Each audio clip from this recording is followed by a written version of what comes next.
Le vin, c'est quelque chose qui doit profondément vous toucher au plexus, vous émouvoir, et surtout pas dans les neurones. Une très salée, c'est le cépage endémique de notre appellation. Les gens font du vin pour gagner des ronds, moi je fais du vin parce que ça me plaît, parce que j'ai envie de faire du bon vin. La terre d'ici, ça s'appelle du poudingue. La biodynamie, ça n'est pas une recette, c'est une conviction profonde qui doit vous conduire. Au cœur des vignes, le podcast de Mediavino. À Clisson, le domaine Bruno Cormeret incarne l'exigence et la passion du muscadet. Chaque année, plusieurs cuvées sur lit sont élaborées à partir de terroirs et de vinifications variées. Dans les grands millésimes, certaines cuvées se distinguent même par des élevages de plusieurs années jusqu'à 9 ans. Le résultat, une intensité et une complexité exceptionnelles et un nouveau regard sur les vins de ce vignoble. Domaine Bruno Cormeret, Maxime Cormeret, le muscadet à l'épreuve du temps. Bonjour, je suis bien au domaine Bruno Cormeret, visiblement. Oui, c'est ça, bonjour. Mais c'est pas Bruno que je rencontre, c'est Maxime. Maxime Cormeret, oui. Donc vous êtes le fiston de Bruno, la 4e génération sur ce domaine-là, et on a gardé le nom du domaine Bruno Cormeret. Donc vous êtes là depuis longtemps sur le domaine à titre perso ? Oui, je vais faire ma 25e récolte. Donc ça commence à faire un petit peu, ça ne me rajeunit pas, mais voilà, je suis là depuis 2001, depuis la récolte 2001. Avec toujours l'idée d'avoir voulu être vigneron, ça a été un choix ou une pression familiale un petit peu ? Aucune, c'était naturel pour moi, c'était quelque chose que j'ai toujours souhaité faire depuis tout petit. Donc en 2001, j'ai fait ma première récolte, mais sinon je les ai fait depuis ma naissance, depuis 82. Je les ai quasiment toutes celles que j'ai pu faire. Je me rappelle de tous les millésimes parce que plutôt que à la rentrée se passait plutôt dans la cave et dans les vignes que sur les bancs de l'école. Donc voilà, j'ai toujours été passionné par ça. Et dès que j'ai pu, dès les sorties de les bancs de l'école, je me suis retrouvé directement à vinifier et à m'occuper des vignes l'année d'après. Et ainsi de suite depuis 25 ans, avec la création d'autres cuvées, une restructuration du domaine, un agrandissement aussi, et la présence des labours qu'on a remis en place, on a repalissé des vignes, on a le travail des vignes, le travail de vin, on a continué à performer depuis 25 ans voilà, pour atteindre notre niveau aujourd'hui. Pas d'expérience au-delà du pays nantais avant de vous installer ? Vous êtes vraiment resté sur le cru ? Alors j'en ai fait une au départ dans l'Anjou, et sinon non, j'ai pas été voir. Vous n'êtes pas allé très loin, l'Anjou. C'est pas très loin, mais après j'étais tellement imprégné et j'avais tellement de choses à faire sur le domaine et que c'est vrai que j'ai pas été ailleurs, mais sans regret finalement, parce qu'au final j'ai acquéri beaucoup de choses sur mon exploration, mais sur d'autres. J'ai fait aussi des stages chez d'autres collègues du vignoble, et ce qui m'a permis aussi d'avancer. J'avais déjà une vision bien personnelle de comment faire les vins et comment développer mon exploitation, et donc j'ai pas ressenti le besoin, et j'ai eu la chance d'avoir un père qui m'a laissé les pleins pouvoirs dès le début. C'est-à-dire que voilà, c'était la condition si je venais, c'était que je m'imposais directement. Donc j'étais même déjà, avant de m'installer, de toute façon quand j'étais déjà en tout début en BEP, je commençais déjà à acheter du matériel, à signer des devis, alors que j'étais même pas dans l'exploitation. Donc j'ai toujours été imprégné depuis tout petit. Voilà, les tracteurs, on a commencé à conduire à 10 ans.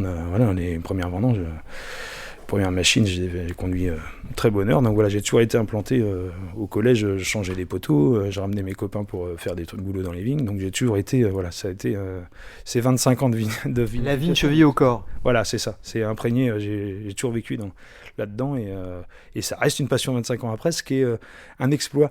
Voilà, parce que c'est un métier qui est dur, mais qui si on n'a pas la passion, on peut, voilà. Mais aujourd'hui, je l'ai encore, et c'est la magie du métier. Vous me précisiez que vous aviez une idée en gros de ce que vous vouliez faire en vous installant. C'était quoi cette idée ? C'était de pouvoir... moi, j'ai réussi, avec l'arrêt de certains collègues, à refaire des clos un peu plus précis, ce qui me permettait de faire bien une différence entre chaque vin, entre chaque cuvée qu'on peut faire sur le domaine, parce qu'on en fait en gros 3 en muscadet, c'est Vremen, et puis après on va faire sur lit, avec un élevage sur lit, une quinzaine de mois, et après on va faire des cuvées le cru Clisson, l'appellation village Clisson, et après des cuvées exceptionnelles, où là ça m'a permis de bien choisir mes parcelles pour pouvoir avoir des vins différents. Et mon but, c'est de rester le plus près possible avec une seule roche-mère et faire des vins différents. Mon pari, c'est de tout faire sur le granit, qui soit plus ou moins profond et plus ou moins dégradé, et avec le même cépage qu'est le melon de Bourgogne, de faire un panel de vins différents, jusqu'à 7 ou 8 vins différents par an, mais avec un seul outil, quoi, avec quasiment un seul outil. Et donc du coup, on va chercher les différences au mètre près dans les vignes. On sait de tel rang à tel rang, il est comme ça le granit, les rangs d'après il est différent, la vigne elle n'a pas le même âge, et ainsi de suite, ainsi de suite. Cette vision, il y a 25 ans, vous l'aviez, vous l'avez peaufinée avec les années ? Ah, mais je l'avais complètement, parce qu'en fait elle a été entretenue par les anciens du village, par mon père qui était là, et à partir du moment où tu commences à observer, en fait, avant d'être vigneron, j'étais fils de vigneron, j'adorais manger du raisin, observer les vignes, et en fait c'est en les observant qu'on voyait la différence. On voit très bien la différence d'un endroit à un autre, le goût est pas le même, et du coup voilà, ça crée des différences, et c'est comme ça que j'ai réussi à capter les différences sur chaque lot, et que je sais qu'à chaque fois que je récolte un raisin, je sais à peu près où il va aller, dans quelle cuvée. J'ai toujours et je remets en question toujours mon savoir, parce que chaque année peut être différente. On le voit bien, il y a des années hyper humides, une année ultra sèche comme cette année par exemple, et donc les vignes vont avoir des comportements différents, donc du coup ils vont avoir une maturité différente, un goût différent, donc c'est toujours un challenge. On remet en question chaque année son savoir-faire pour peaufiner encore plus son savoir sur son matériel, et c'est génial, en fait, on en apprend chaque année, et c'est ça qui est passionnant dans ce métier. Moi, ce que je trouve passionnant, c'est de toujours un peu remettre son titre en action, quoi, et de dire tiens, je veux faire ça, mais comment je vais faire cette année pour y arriver, et faire avec les moyens du bord, avec la nature, quoi, parce que la nature, on triche pas avec, on fait pas de grands vins sans de grandes vignes bien faites. Donc du coup voilà, il faut faire tout, il faut maîtriser son rendement, il faut bien les travailler, il faut s'adapter. Vous évoquiez le cru Clisson. Votre papa en a un peu la cheville ouvrière, on peut le dire ? Oui, complètement, parce qu'il a été président de l'appellation Clisson pendant 10 ans, et après vice-président. C'était un de ses ouvrages de sa vie, c'était de créer l'appellation Clisson, avec d'autres, bien sûr, mais quand on était 6 ou 7 à la base, mon père était un des instigateurs sur la sélection des terrains et sur la manière dont fallait faire les vinifications, l'élevage, voilà, et de mettre en place ça et d'aider les autres viticulteurs aussi à le faire. Donc voilà, ce qui se fait aujourd'hui, c'est complètement dû notamment à mon père et à d'autres, mais voilà, et nous ça nous tient à cœur. On est dans la démarche depuis 2001, mais avant il y a eu du travail en amont de fait dans les années 90 pour la sélection des terrains par mon père, et depuis 2001, ça fait 25 ans qu'on continue là-dessus. Le but c'était pour aussi mettre un nom sur une cuvée à la base qui était vraiment différente, sur des granites vraiment très dégrades. C'était un reportage de Fabrice Tessier, journaliste vin, mixage Nolwenn Moquet. Ce podcast vous est proposé gratuitement par Mediavino. Si vous souhaitez découvrir nos prochains reportages en exclusivité et en intégralité, abonnez-vous sur mediavino.info.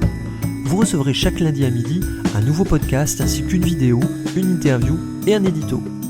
Mediavino, voyage au cœur des vignobles pépites.